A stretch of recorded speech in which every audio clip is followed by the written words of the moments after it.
왕소풍이 멀리서 크게 외치는 소리가 들려왔다. 누이야, 수생아. 그 목소리는 점점 멀어져 갔다. 틀림없이 사람들이 이곳에 없는 줄 알고 있는 모양이었다. 수생은 급히 동굴 밖으로 나가 외쳤다. 오라버니, 오라버니. 나는 여기 있습니다. 나는 여기 있어요. 왕소풍이 또 크게 외쳤다. 수생아, 수생아, 어디 있니? 수생이 큰 소리로 외쳤다. 전 여기 있습니다. 동북쪽에서 한 사람의 그림자가 미끄러지듯이 날아오며 수생을 불렀다. 그는 갑자기 발이 미끄러지더니 땅바닥에 넘어졌다. 수생은 놀라고 매우 걱정이 되어 그에게 달려갔다. 왕소풍은 수생의 목소리를 듣고 너무 기뻐서 그만 발을 헛디뎌 넘어졌던 것이다. 그는 몸을 바로 일으키더니 급히 달려왔다. 수생도 급히 달려갔다. 두 사람은 서로 가까이 다가가자 일제히 환호성을 지르며 포옹했다. 저구는 두 사람이 만나자마자 기뻐하며 다정한 모습을 보이자 마음속이 시큰하게 저려왔다. 그는 결국 사매인 척방을 잊을 수 없었던 것이다. 비록 계곡에서 수생과 반년 정도 같이 지냈지만 마음속으로 그녀를 추호도 여자로 보지 않았다. 단지 오랫동안 같이 있다 헤어지게 되자 아쉬움이 조금 남았을 뿐이다. 그녀가 사촌 오빠를 따라가면 그 이상 좋을 것이 없겠지. 그녀가 앞으로 아무 재앙 없이 사촌 오빠에게 시집을 가서 평생 즐겁게 살기를 바랄 뿐이다. 갑자기 왕소풍이 대성통곡을 했다. 수생이 수대의 죽음을 전했기 때문일 것이다. 잠시 뒤에 왕소풍이 수생의 손을 잡고 어깨를 나란히 하며 걸어오는 것이 보였다. 왕소풍은 울음 섞인 목소리로 말했다. 삼촌께서 불행하게 당하셨습니다. 나는 어려서부터 삼촌이 키워주셨고 나를 마치 친자식처럼 대해주셨습니다. 수생은 그가 자기 아버지에 대해 말을 하자 자기도 참을 수 없어 눈물을 흘렸다. 왕소풍은 낮은 소리로 말했다. 누이, 앞으로 다시는 당신과 헤어지지 맙시다. 그리고 나는 평생 잘 대해줄 것이요. 수생은 어려서부터 사촌 오빠를 사모해왔다. 이렇게 헤어져 있는 동안 생각은 더욱 간절했었다. 그런데 그가 이렇게 말하자 얼굴이 붉어지면서 마음속이 달콤해져 왔다. 두 사람은 동굴 가까이 걸어왔다. 수생은 갑자기 멈춰 서며 말했다. 오라버니, 당신과 나는 이만 돌아가도록 해요. 나는 그들을 보기 싫어요. 왕소풍은 의아해하며 말했다. 왜 그러니? 이 많은 아저씨와 어르신들은 위험을 무릅쓰고 너를 구하러 왔는데 그분들은 계곡 밖에서 반년이나 기다렸단다. 정말 좋은 분들이야. 우리는 그들에게 감사의 말을 전해야 해. 수생은 고개를 숙이며 말했다. 제가 이미 그들에게 감사하다고 말을 했어요. 왕소풍은 말했다. 모두 천리 먼 호북 지방에서 이곳까지 쫓아왔는데 같이 왔으니 같이 돌아가는 것이 좋지 않겠느냐? 더구나 여기 있는 삼촌의 시신을 고향으로 모셔가는 것이 좋을지 아니면 이곳에서 장례를 치러야 할지 그 어르신께 여쭈어 봐야 한다. 육아저씨와 화아저씨, 유도장께서는 어디 계시냐? 수생은 말했다. 당신이 저와 먼저 가신다면 천천히 말씀해 드릴게요. 화아저씨는 정말 나쁜 사람이니 당신은 절대로 그의 엉터리 같은 말을 듣지 마세요. 왕소풍은 옛날부터 그녀의 말을 거역하지 않았었다. 이때 컴컴한 상태에서 달콤한 목소리를 듣자 그녀의 의사에 따라 떠나기로 마음을 굳혔다. 갑자기 동굴 속에서 한 사람이 말했다. 왕현질, 좀 들어오게나. 그는 바로 화철관이었다. 왕소풍은 말했다. 네, 화아저씨. 수생은 급해서 발을 동동 구르면서 말했다. 내 말을 듣지 않겠어요? 왕소풍은 생각했다. 화아저씨는 삼촌의 의형이시다. 어르신의 명령인데 어찌 거역할 수 있겠는가? 이 많은 분들이 사촌 동생을 구하기 위해 이렇게 천리길도 멀다 하지 않고 도와주시러 오셨는데 일이 끝났다고 해서 아는 채도 않고 떠나간다면 너무한 일이야. 그러면 나의 명성이 땅에 떨어지겠지. 그렇다면 어떻게 강호의 고개를 들고 다닐 수 있겠는가? 사촌 동생은 아직 어린애의 마음을 지니고 있으니 조금 뒤 그녀를 달래며 잘못했다고 사과하면 되겠지. 그는 즉시 그녀의 손을 잡고 산 동굴로 들어가려 했다. 수생은 화철간이 말하려는 것은 절대로 좋은 말이 아닐 것이라고 생각했다. 누가 뭐래도 나는 순결하다. 그가 무슨 더러운 말을 해도 나는 깨끗한 몸이야. 그렇게 생각한 그녀는 즉시 왕소풍을 따라 들어갔다. 그녀의 얼굴에는 핏기가 없었다. 두 사람이 동굴에 들어서자 화철간이 말했다. 왕현질, 내가 왔으니 일이 참 잘 되었다. 혈도승은 이미 나에게 죽임을 당했다. 그런데 아직 어린 중놈이 우리가 쳐놓은 그물에서 빠져나가려 하니 우리가 당면한 문제는 그를 잡아다가 죽이는 것이다. 그 어린 중놈이 바로 너의 삼촌을 죽인 원흉이다. 왕소풍은 크게 외치며 싹 하고 검집에서 검을 뽑았다. 그리고 수생을 쳐다보고 급히 이 사촌 동생이 아무 이상이 없는가를 살펴보았다. 불빛 아래서 본 그녀는 초췌해 보였고 눈물이 가득 고여 있었다. 왕소풍은 그녀가 가련해 보였다. 그녀가 천천히 고개를 흔들어 보였다. 왕소풍은 급히 물었다. 왜 그러니? 수생은 급히 말했다. 아버지는 그 사람이 죽인 것이 아니에요. 모든 사람들은 그녀가 이렇게 말하자 격분했다. 우리들은 내가 가련해 보이고 수대협의 얼굴을 보아서 너와 그 추악한 중놈과의 일을 발설하고 있지 않은데 내가 지금에 와서도 그 중놈을 두둔하고 있구나. 정말 100번 죽어도 용서할 수 없는 계집이군. 너는 중놈이라고 호칭을 붙이고 싶지 않아 아직도 그 사람 하고 있으니 정말 낯이 두껍기 한정 없구나. 왕소풍은 모든 사람들이 노기를 띠자 매우 이상하게 생각되었다. 그는 생각하기를 자기의 사촌 동생이 이들과 만나기를 원하지 않았고 또 모든 사람이 그녀에게 적의를 품고 있으니 그 중간에는 뭔가 말 못할 사정이 있는 것이라고 생각했다. 그래서 말했다. 누이, 우리가 화 아저씨 말씀대로 그 중놈을 잡아 천갈래 만갈래로 찢어놓은 다음 나중 이야기를 해도 늦지 않는다. 수생은 말했다. 그는 중이 아니에요. 왕소풍은 멍해졌다. 그는 자기 주위의 모든 사람들이 경멸의 눈초리를 보이자 일이 뭔가 잘못되고 있다고 생각했다. 그는 더 이상 이 일에 대해 알고 싶지 않았다. 그래서 검을 검집에 들이밀며 큰 소리로 말했다. 여기 계신 여러 어르신과 친구들, 여러분들은 한 번 더 수고를 해주시어 유종의 미를 거둘 수 있도록 해주십시오. 이 사람은 다시 여러분의 은덕에 감사드릴 것입니다. 그러면서 허리를 숙이며 절을 했다. 여러 사람은 일제히 말했다. 그렇습니다. 빨리 가서 그 악승을 잡는 것이 급하고 그가 이 계곡을 빠져나가도록 해서는 안 됩니다. 그러더니 너도 나도 모두 동굴을 뛰쳐나갔다.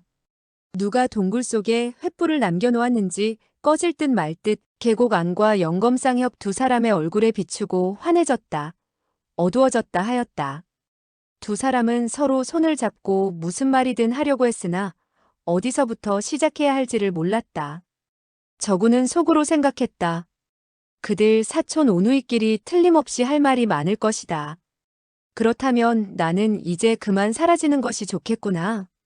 그가 막 몸을 피하려고 하는데 두 사람이 가까이 걸어오는 소리가 들렸다. 한 사람이 말했다. 당신은 이쪽에서 수색해 오시오.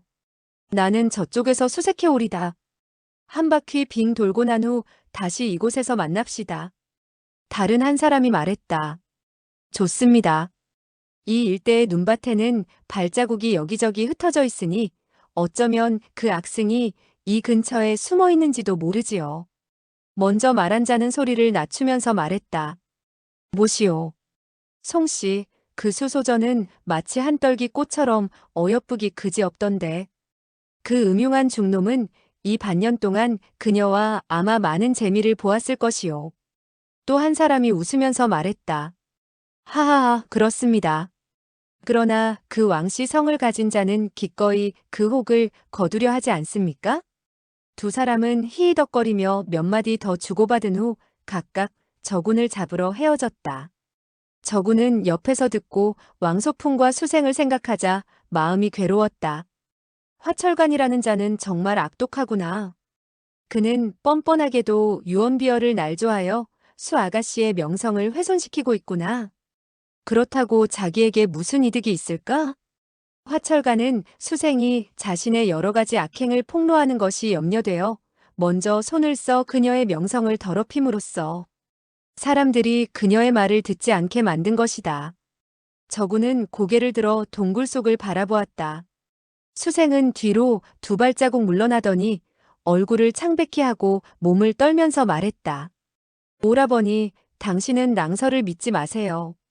왕소풍은 대답하지 않았지만 얼굴의 근육이 실룩실룩 움직였다. 틀림없이 그 두 사람의 말이 자신의 마음을 괴롭히고 있는 것이었다. 이 반년 동안 그는 계곡 밖에서 밤낮으로 생각을 했었다. 사촌 동생이 그 음흉한 중놈에게 잡혀갔으니 어찌 몸을 깨끗이 보존할 수 있었겠는가. 단지 그녀의 생명에 아무 이상만 없다면 하늘에 감사하겠다.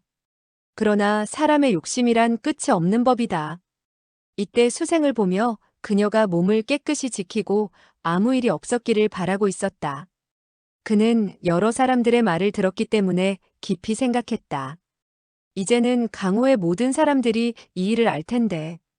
이 왕소풍은 당당한 산의 대장부로서 어찌 그들의 비웃음을 받겠는가. 왕소풍은 수생을 바라보며 한숨을 쉬고는 말했다. 우리 나가자. 수생은 말했다. 당신은 이 사람들의 말을 믿나요? 왕소풍은 말했다. 다른 사람들의 쓸데없는 말을 듣는 척해서 무엇하겠어? 그렇다면 당신은 믿는다는 말인가요? 왕소풍은 고개를 숙였을 뿐 아무런 소리도 하지 않았다. 한참 후 그는 비로소 말을 했다. 좋다. 나는 그들의 말을 믿지 않겠다. 수생은 말했다. 당신은 마음속으로는 그들의 누명 씌우는 더러운 말을 믿고 계시는군요. 그녀는 잠시 말을 중단했다가 다시 말했다. 앞으로 당신은 나를 볼 필요가 없어요. 내가 이 계곡에서 죽었다고 생각하세요.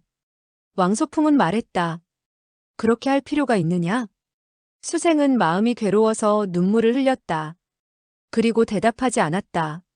다른 사람이 자기에게 누명을 씌우고 자기를 멸시해도 그것은 괜찮았다. 그러나 사촌 오빠까지 자기를 미천하게 여기고 있다고 생각하니 가슴이 미어지는 것 같았다. 그녀는 한시라도 빨리 계곡에서 빠져나가 그 누구도 자기를 모르는 곳에서 살고 싶었으며 이들과는 영원히 만나고 싶지 않았다. 그녀는 황급히 밖으로 뛰어나갔다. 동굴 입구에 도착했을 때 그동안 쌓인 정 때문에 고개를 돌려 동굴 구석구석을 쳐다보았다. 이 몇 개월 동안 그녀는 이 동굴 안에서 은신하고 있었고 손재주가 좋았기 때문에 나무 껍질과 새 깃털 등을 이용해 적지 않은 요나 방석 따위를 만들었다. 그녀는 떠난다고 생각하니 조금은 서운했다. 그녀의 시선이 자기가 저군에게 짜준 깃털 옷에 머물렀다. 저군이 화를 내며 되돌려준 후 그녀는 이것을 가지고 이불을 삼으며 추위를 견뎌냈던 것이다. 그녀는 생각했다. 이 사람들은 그가 음탕한 중이라고 하며 그를 죽이려고 하는데 만약 그를 찾아낸다면 수많은 사람들을 그는 감당할 수 없을 것인데 어찌하면 좋을까? 그녀는 즉시 발걸음을 멈추고 그 깃털 옷을 멍하니 쳐다보았다. 한편 왕소풍은 그 깃털 옷이 그녀의 잠자리에 놓여 있고 옷의 모양이 크고 넓은 것이 남자의 옷 같다고 생각하자 속으로 의아함이 들었다. 이건 무엇이냐? 수생은 말했다. 그것은 제가 만든 것이에요. 왕소풍은 씁쓸해져서 말했다. 이것이 내 것이냐? 수생은 즉시 내 것이 아니라고 하고 싶었지만 그렇게 대답한다면 결과가 안 좋을 것이라는 생각이 들어주저하며 대답하지 않았다. 왕소풍은 말했다. 이것은 남자 옷 같은데? 그 목소리는 매우 텁텁하게 변했다. 수생이 고개를 위아래로 끄덕이자 왕소풍은 또 말했다. 이것은 내가 그에게 짜준 것이냐? 수생은 또 고개를 끄덕였다. 왕소풍은 그 깃털 옷을 들고 자세히 보더니 차가운 목소리로 말했다. 참 잘 짰군. 수생은 말했다. 오라버니, 오라버니는 그렇게 비약해서 생각하지 마세요. 그와 저는. 그러나 그의 눈에 핏발이 선 모습을 보자 더 이상 말을 계속하지 못했다. 왕소풍은 깃털 옷을 내던지며 말했다. 그의 옷, 그의 옷이 당신의 잠자리에 던져져 있군. 수생의 마음은 얼음처럼 싸늘하게 식어갔다. 지금까지 부드럽고 친절한 오빠라고 생각했었는데 갑자기 저속하게만 여겨졌다. 그녀는 더 이상 변명을 하고 싶지 않았다. 당신은 저속하게도 나를 의심하고 있군요. 그렇다면 끝까지 나를 의심하도록 내버려 두겠어요. 저구는 동굴 밖에서 그녀가 억울한 누명을 쓰고 있는 것을 보자 심사가 울적해졌다. 나는 미천한 사람이어서 억울한 누명이 습관처럼 따라붙어도 상관이 없지만 그녀는 귀한 집안의 따님인데 어찌 그런 누명을 쓸 수 있단 말인가. 여기까지 생각한 그는 화가 머리끝까지 치밀어 올랐다. 동굴 밖에서는 수십 명의 고수들이 그를 찾아 죽이려고 혈안이 되어 샅샅이 뒤지고 있었지만 거기까지 생각할 겨를이 없었다. 그는 즉시 몸을 날려 동굴 속으로 뛰어들면서 소리 높여 외쳤다. 왕소엽, 당신의 생각은 모두 틀렸소. 왕소풍과 수생은 그가 갑자기 동굴 속으로 뛰어들자 깜짝 놀랐다. 저군의 머리카락은 이미 길게 자라 옛날처럼 빡빡 깎은 중머리가 아니었다. 왕소풍은 정신을 가다듬고서야 비로소 그가 누군지 알아볼 수 있었다. 그는 즉시 검을 뽑아들며 오른손으로 수생을 밀어냈다. 그의 눈에서는 즉시라도 불꽃이 튀어나올 것 같았다. 그의 장검은 쉬지 않고 떨리고 있었다. 한시라도 빨리 저군을 죽이고 싶은 마음뿐이었다. 저군은 말했다. 나는 당신과 싸우지 않겠소. 이 수소전은 결백하오. 당신이 그녀를 아내로 맞이한다면 정말 하늘이 내려준 복덩어리를 맞이하게 되는 것이외다. 절대로 엉뚱한 생각은 마시고 나쁜 사람들이 날조한 풍문은 믿지 마시오. 수생은 그가 위험을 무릅쓰고 자신의 몸이 깨끗함을 증명하기 위해 이렇게 나타날 줄은 꿈에도 생각하지 못했다. 그녀는 감격하는 한편 걱정도 되었다. 그래서 급히 말했다. 당신은 빨리 가세요. 많은 사람들이 당신을 죽이려고 하고 있어요. 이곳은 너무 위험해요. 저구는 말했다. 나도 알고 있습니다. 그러나 왕소엽께 이 일을 자세히 설명하여 당신이 억울한 누명을 쓰지 않도록 하지 않을 수 없습니다. 왕소엽, 이 수소전은 정말 좋은 아가씨입니다. 당신은 절대로 그녀에게 억울한 누명을 씌우지 마십시오. 저구는 말솜씨가 너무 없었다. 단순한 한 가지 일을 설명하는데도 말을 더듬거리며 분명하게 설명할 수 없을 것인데 이렇게 복잡한 일을 더듬거리는 몇 마디의 말로 어찌 설명할 수 있겠는가? 왕소풍의 의심은 오히려 더욱 깊어졌다. 수생은 급히 말했다. 당신은 빨리 떠나세요. 당신의 호의를 저는 죽어도 잊지 못할 거예요. 빨리 가세요. 많은 사람들이 당신을 죽이려고 하고 있어요.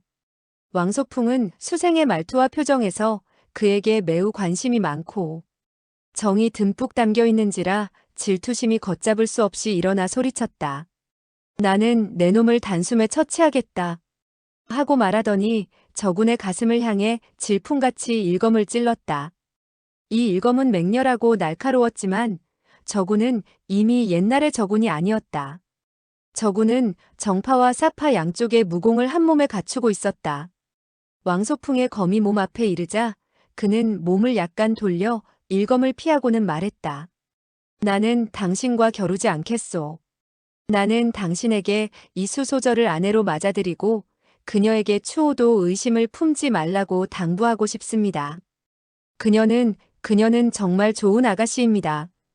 그가 말을 하고 있을 때에도 왕소풍의 검은 왼쪽에서 2번, 오른쪽에서 3번을 찔렀으나 저구는 약간씩 몸을 돌려 피해내고 있었다.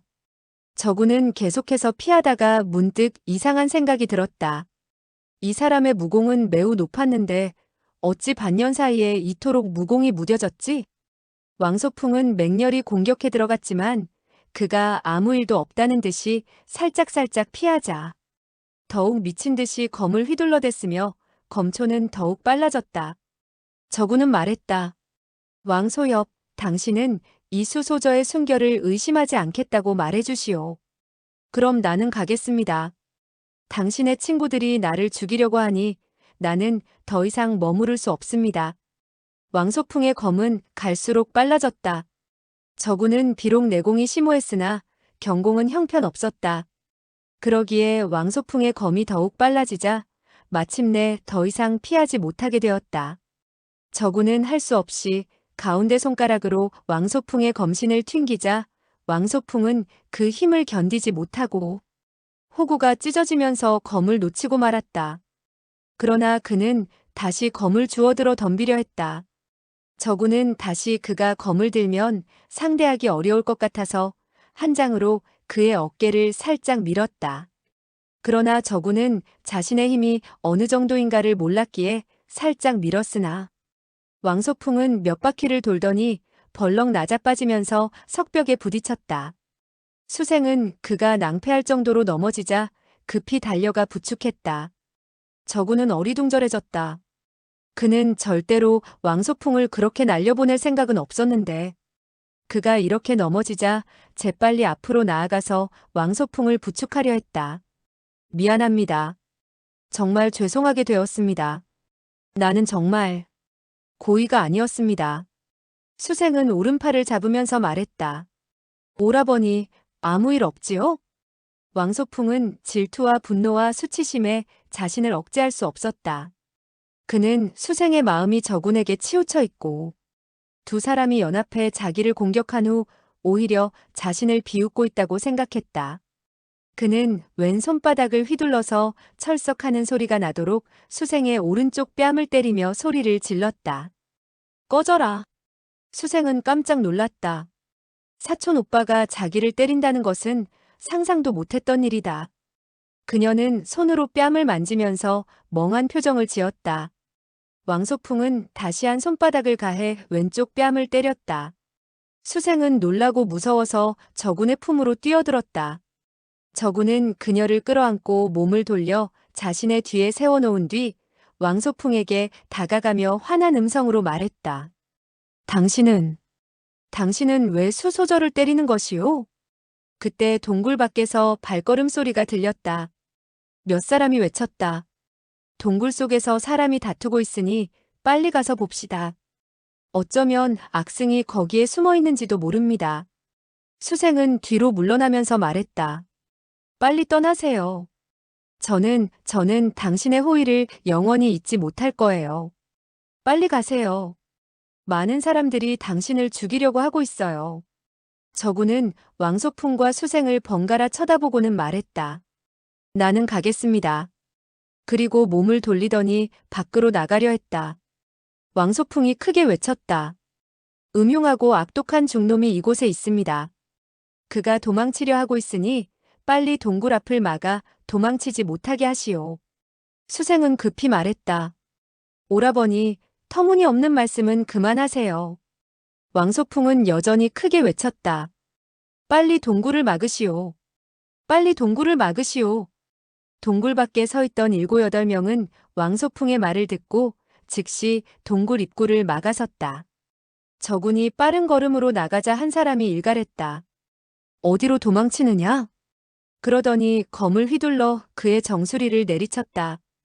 저군은 재빨리 오른쪽으로 피하며 손을 내밀어 그의 가슴을 밀쳤다. 그 사람은 똑바로 나가떨어지며 가까이 있던 세 사람과 부딪혔다. 그러자 네 사람이 한꺼번에 쓰러졌다. 여러 사람들이 욕을 하고 떠드는 사이에 저군은 비호같이 사라졌다. 군웅들은 그 소리를 듣고 사방팔방에서 쫓아왔다. 그러나 저군은 이미 멀리 사라진 후였다. 저군은 이때 수풀 속에 몸을 숨기고 있었다. 컴컴한 밤중이라 어느 누구도 그를 찾지 못했다. 군웅들은 그가 이미 계곡을 빠져나갔을 것이라고 여기고 추격하기 시작했다. 한참이 지난 뒤 저군은 왕소풍과 수생이 계곡을 빠져나가는 모습을 볼 수 있었다. 왕소풍은 앞에 있었고 수생은 뒤를 따르고 있었는데 거리는 한 발 정도 되었다. 그들의 뒷모습도 산허리를 돌아 사라졌다. 조금 전까지 떠들썩하던 계곡은 조용한 정적만이 감돌고 있었다. 중원의 군웅들도 갔고 수생도 떠났으며 화철간도 사라졌다. 단지 저군만이 홀로 남아 있었다. 그동안 보이던 독수리들도 한 마리도 찾을 수 없었다. 적막하고 외로웠다. 단지 눈이 녹은 물들이 계곡 밑을 흐르고 있는 소리만이 적막한 계곡의 정적을 단조롭게 깨트리고 있을 뿐이었다.